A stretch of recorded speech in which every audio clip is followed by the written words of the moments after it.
time, we're going to be talking a little bit about scoring. In the past, we talked about AP, which is kind of like agent scoring, your own personal score. And there is a faction score, or if you want to call it a team score. It's referred to as regional scoring. There's a lot that's involved in it. So this is going to be a longer one, a little more complex. But we're going to talk about how scoring works when you field and how that relates to your faction score, regional score, and global score. Now, to get into that, there's a couple of things that a couple of terms we need to discuss before we get into the actual scoring stuff. And they're timing terms, and they're important things. There's a checkpoint and a cycle. Let's start with the easy one, a checkpoint. A checkpoint is a period of time that is 5 hours long. It's always 5 hours.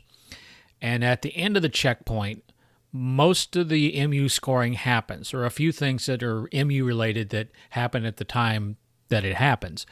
But for the most part, when checkpoint happens, that's when they check the score. So you might think of this like a period in a football or a basketball game, except you only count certain scoring items at the end of the period. It's kind of hard to figure out, but you'll see as we go on. So there's 5 hour long checkpoints. Then there is a cycle. A cycle is a series of 35 checkpoints. So that makes a cycle about 75 hours. Well, it makes it 75 hours long, which works out to a little more than a week, 7.3 days. If you look at it over a longer period, that means there's roughly 50 cycles in a year. So you might think of a year as a season, and a cycle would be more like the game. So think of that cycle like a football game or a basketball game. You compare scores at the end of that game to see who wins. Same deal with a cycle. When you look at the history of the scoring and things, you look at the end of the cycle to see who is ahead at the end of that cycle. When they start a new cycle, that MU scoring goes back to zero for both factions. So you kind of start again, like a new game. Cycles themselves are numbered, like 2019.35, which indicates that it's the 35th cycle in the year 2019. And again, 50 cycles makes the whole year, so it's like the season. And if you look at the history of the scores, you're going to see that individual checkpoint scores are recorded and cycles. So that's your timing. Now we get into the actual idea of mined units. And mined units are the things that generate the actual score. So it's like a team or faction score again. Mined units are scored by creating fields. But you've got a couple of different things that MU will generate. You have your individual MU scores, which can rack you up for some badges and things of that nature. You have regional MU scores, which is often referred to as a cell score, and that's a score that a lot of players really work with and compete with, since it's something that they can affect. And then there's global MU scores, which takes all the regionals and puts them together so everybody's score for the faction goes together. But that's all based off of the MU scored by the agents in their faction. So sometimes it counts and sometimes it may not count, depending upon your timing. Most of the things that are individual MU scored things that you do, like you make a field, that's going to score as soon as it happens and you'll get credit for it, so to say. That goes towards figuring out whether you are a regional top agent for that particular cycle or that particular checkpoint, and it shows you. Regional MU scores or cell scores, these are the ones that are tricky. These only score if they're standing or active at the time of a checkpoint. So it's really important that when you throw that field, if you want it to count towards that cell score or that regional score, it has to be standing when the checkpoint comes. If it's 1 minute before and it goes down, doesn't count. If you get that field up 1 minute after the checkpoint and it stays up for 4 hours and 55 minutes and then it goes down, even though it's been there a long time, it doesn't count for that cell score. It has to be up at the time of the checkpoint. So Let's go back and talk a little bit about individual stats related to MU scores. There's a number of things that you can get badges and stats for. Two badges that come to mind: the Illuminator badge. That is a badge that is for the lifetime MU that you as an agent have scored by making fields. There also is the Mind Controller badge, which is the lifetime number of fields that you've created. So it doesn't really matter how big those fields are. Mind Controller is just how many fields. Illuminator is how much MU you scored from those fields, and as well. Stats, you've got all kinds of stats that'll relate back to MU. The control fields created, of course, that's your Mind Controller. Mind units captured, that goes towards your Illuminator badge. The largest control field created by you, that'll be in your stats. Under combat stats, enemy fields destroyed. So if you're looking at taking down those fields. Defensive stats, maximum time that a field has been held by you. And then there's this kind of confusing stat, which I don't see a lot of people talk about, but it's really a good stat. Largest field MUs times days. So it's a mystery for a lot of people, but it's the only stat that takes into account both the size and persistence of the fields. So not only how big a field you put up, how long does it stay up? So if you put up a giant field, that's good. But if it only lasts for one checkpoint, it's not as good as if it would last, say, for several days. So if you're kind of familiar with the term man hours or person hours, it's kind of like that. You could have one 100K field, and if it's taken down quickly, you've only scored 100K for that field for your team. But if it stood for a long enough time, it might make more. So, if you put up a 20K field and it stood for 6 days, that's going to generate about 120K MU. So this takes into account both those things, the size of the field and how long it stays up. Still kind of a mystery how it actually works, but if you have that one gigantic field and it stood for a short time, you're going to get a big number there. If you had a fair-sized field that stood for a long time, again, you'll get a big number there. If you had a couple of small fields that stood for like years, you might eventually have a big number there. So here's the real mystery. How are MU scores calculated? Now, there's some basics, and most players just go for the basic idea, because if you get into the really nitty-gritty, it doesn't make a whole lot of sense. But here's the basics. A field created by connecting links scores the mind units calculated by using the population of humans that are under that field when it's created. So the area of the field. So it's sort of. So your basic rule is the bigger the fields with the greater population under them will result in higher MU scores. And that's true pretty much for everything. So when you're looking at the regional score or the cell score, that's a little bit different as well. So what that actually is, it's an average faction score of the MU scored by the fields that are standing at the time of the checkpoint. So it's not only your fields, it's all the fields for your faction that is in your region at checkpoint time. And it has to be at checkpoint time. If it's up 1 minute after, it's good. If it's 1 minute before, it doesn't count. So that's why most ops are going to plan to have fields created by the operation that they'll have them up and standing at checkpoint. Especially if it's a great big field, if it's a BAF, a big arse field, they want to make sure that that's standing at checkpoint, because they know it probably won't stay up for longer than one checkpoint. So, give you some examples. Let's say that you have in checkpoint 1, again, we start a cycle at 0. Checkpoint 1, you and your compadres have fields up for 900,000 points, MU. So your score at that point is 900,000 divided by 1. The second checkpoint comes along, your opposition comes in and takes 300,000 worth of those fields down. So in that measurement, at that second checkpoint, you only have 600,000. But you don't add the 900 plus the 600. What you do is you add the 900 from the first checkpoint to the 600 for the second checkpoint and divide by 2, because there's been 2 checkpoints. So now your score is 750,000 for that checkpoint. Checkpoint 3 comes along. Let's say you add, and your friends, you add another 150,000 of MU to the fields. So the measurement at the checkpoint at that time is 750,000, 600,000 plus the extra 150. So you added, or you had standing at the time of checkpoint, 750,000.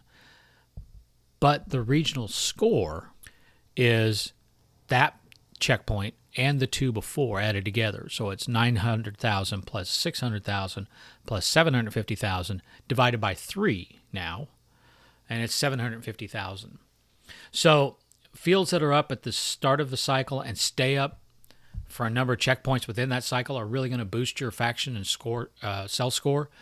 If you put fields up at the end of the cycle and they're part of that cycle and part of the next cycle, they may not boost it as much depending upon how things average. But if you're consistent, you have things up, it's going to really help you out. So another example, let's say that you have somebody who comes through and puts out a mega field or a BAF.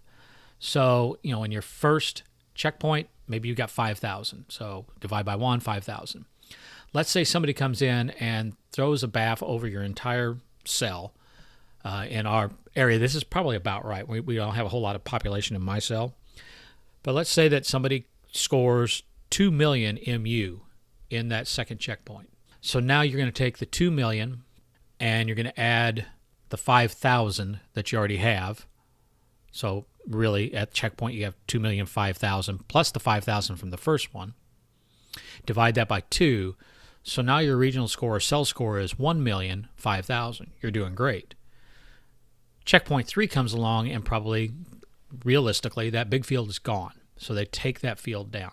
And let's say nothing changes. So you still have your 5,000 up from your first checkpoint. So your running score is 5,000 from checkpoint 3, 2,005,000 from checkpoint 2, 5,000 from checkpoint 1. Add that all to and divide by 3, and now your regional score and cell score has dropped to 671,667. So it drops off real quick when you have that big field and it's not up. Let's say your fourth checkpoint comes along. Again, you've got the 5,000 that you got standing. So you've got 5,000, 5,000, 5,000 plus 2,005,000. Add that all up and divide by 4, and now you're down to 505,000 MU.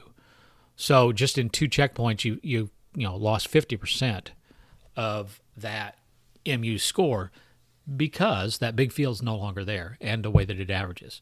So those big-ass fields, as they're called, BAFs, they're going to help out that cycle score, but due to the fact that they rarely stay up for more than one checkpoint, they are not going to win you the cycle, usually, unless you do something to keep that score up.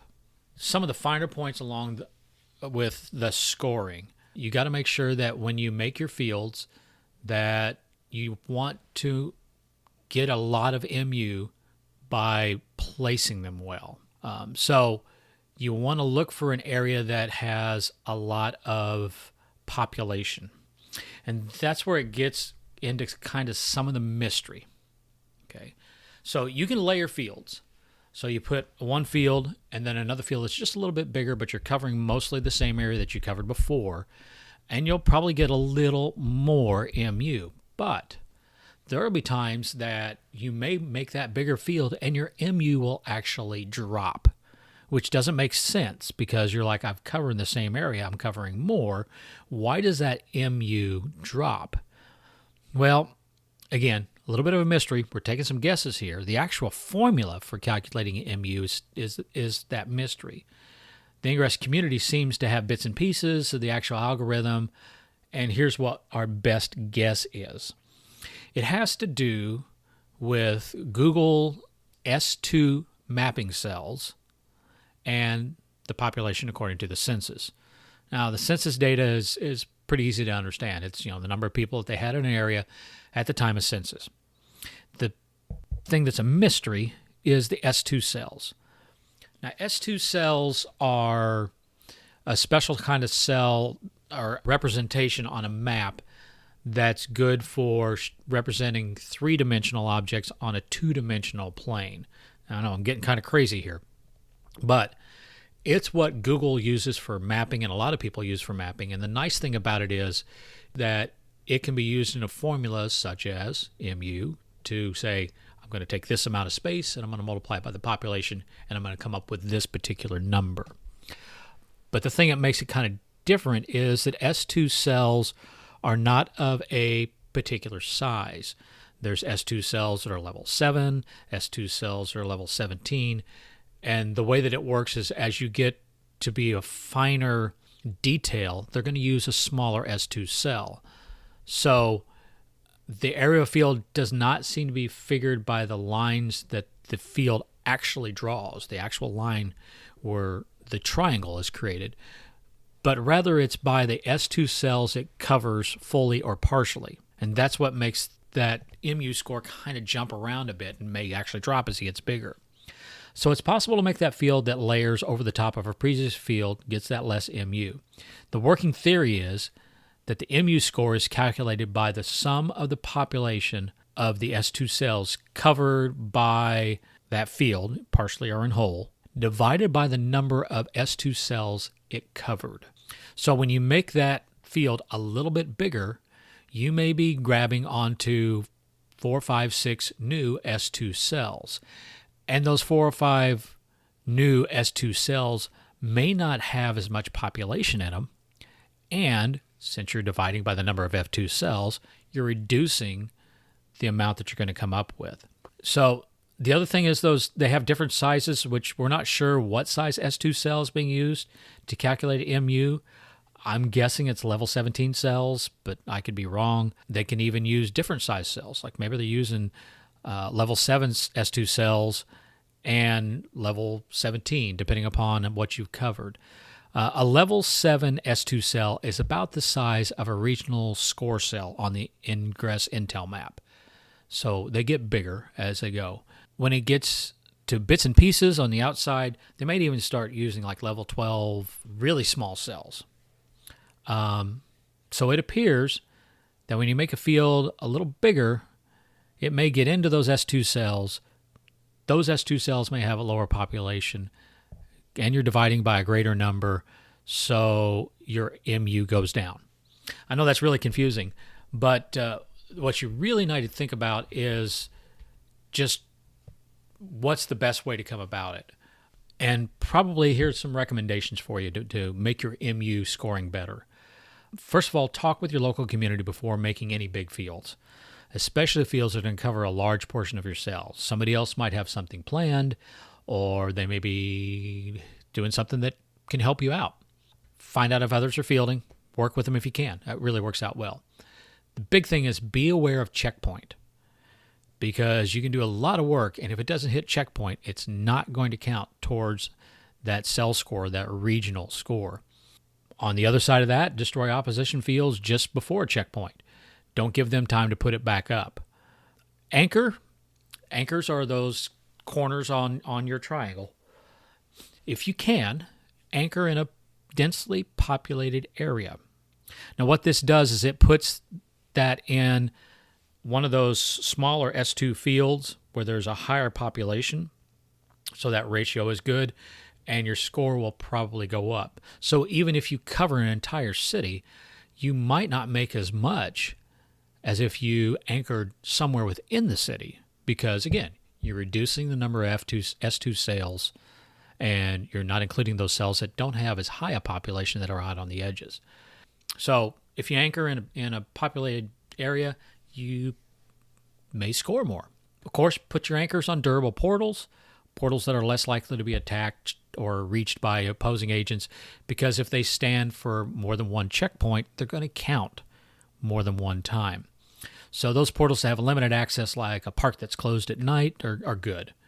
Don't forget to anchor portals that you can recharge.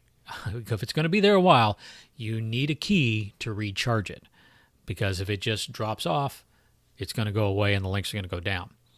One other thing that we didn't really mention much about with linking, which I guess we'll have to talk a thing about linking. Be aware of link distances and limitations. So if you're low level, like a level 3, you're not going to be able to make a portal high enough for you to link a very large area. That doesn't mean you can't make a fair amount of MU. It just means you've got to be really careful that you're in an area that has a high MU, like in a city. And just because you're low level doesn't mean you can't throw a long link. It just means you can't make a portal that you can throw a long link. So if you happen to, have keys and you're on an L6 portal that somebody else built, you can throw that long distance. Think of mods that allow you to throw farther and defend the anchor. Mods are always good to help out to keep those fields up and keep them counting MU. And you might keep in mind rethrowing. If they take down one anchor, you could bring that anchor back up and rethrow the field just before CP and make that bonus score again.